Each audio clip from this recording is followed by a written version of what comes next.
Need people to understand that one of the reasons that Jamaicans and other African diaspora people react to African Americans and talk about African Americans in a way they do is because this was taught to us by white America. This is part of what I'm studying now in my graduate program. When they first started to recruit people to come to work here, right? About 5 or 6 decades ago. All right, y'all, we back with another video. Y'all know how we do. Always pushing health, wealth, and a better understanding of self. So check this out. It's been a lot of controversy with Caribbean, Black Americans in Africa. Okay, even in Africa, they got it where South Africa and other parts of Africa are like saying that they're kicking Nigerians out of the country. And it seems like there's just a lot of people are saying, man, FBAs are divisive. I'm sorry. And they're not trying to, bring allegiance to Black people. When I'm out and when I'm hearing this, I can see the fugazi, the scam that's going on. And I'm gonna let this Jamaican woman play how they brainwash Caribbeans, they brainwash Africans, they brainwash them over here. So they make sure that they get the right fruit for their labor. Like they're making sure that these people don't stay outside of this circle that we got for them. And that's something that needs to be discussed because there's some people that don't even know that they're being played like this.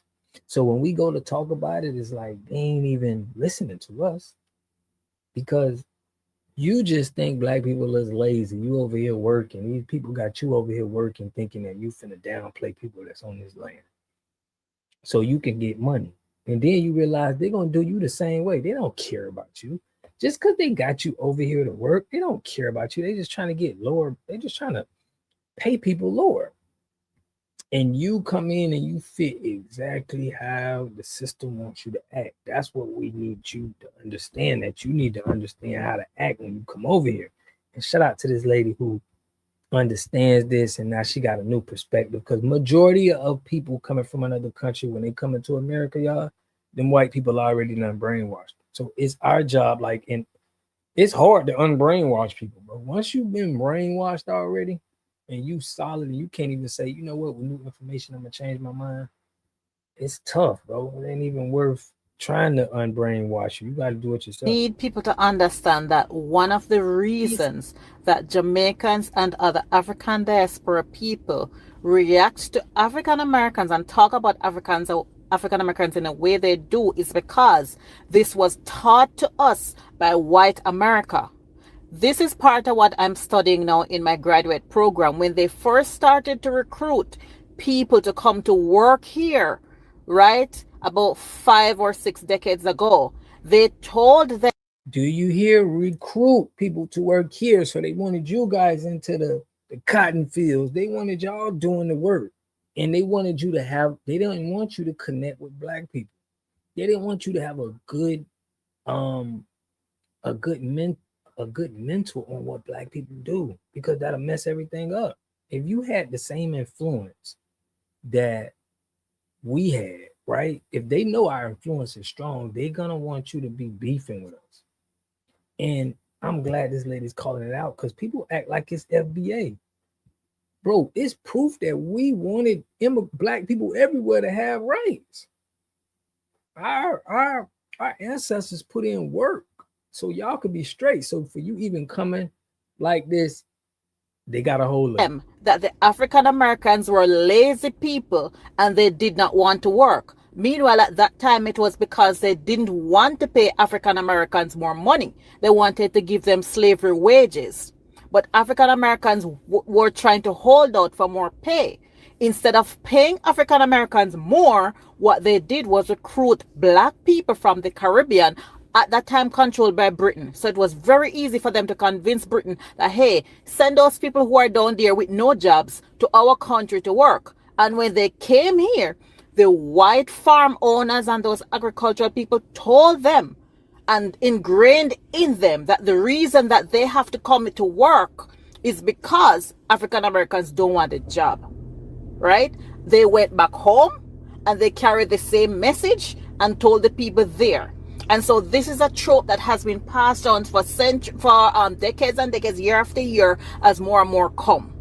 That is what they care, because that's what they have been told. Now, when you come and you live amongst African Americans, and if you really look into the history and look at the systemic racism, you'll know that is not true. But then you also realize how difficult it is when someone grew up and was taught a certain kind of saying or a certain kind of belief. It's very difficult to get it out of them. So I know that it is not true. I know that it's because people want decent wages for the work that they do. But yeah, it is absolutely true that a lot of Caribbean people, Jamaicans included, and other diaspora people have bought into this trope that African Americans are lazy. Right, we lazy, we not, but now she's explaining that it's business behind this, bro. But another thing is, another trope that they had in our community was black men ain't nothing. They made a lot of women preach that, like, oh, black men ain't nothing.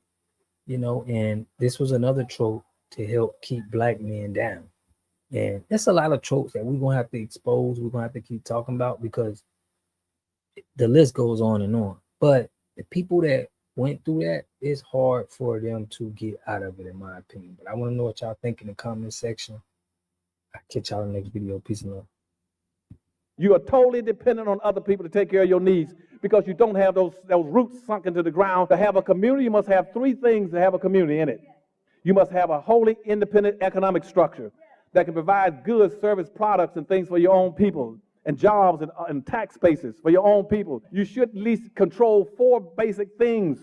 You should be trying to control water, food, medicine, and energy to be able to survive. Here we got Mr. Pollock. He had a cornfield. He took advantage of a free water test from us, and this is what we found in this water. We found sulfur, we found hardness, and we solved these problems with an easy fix of 2 tanks.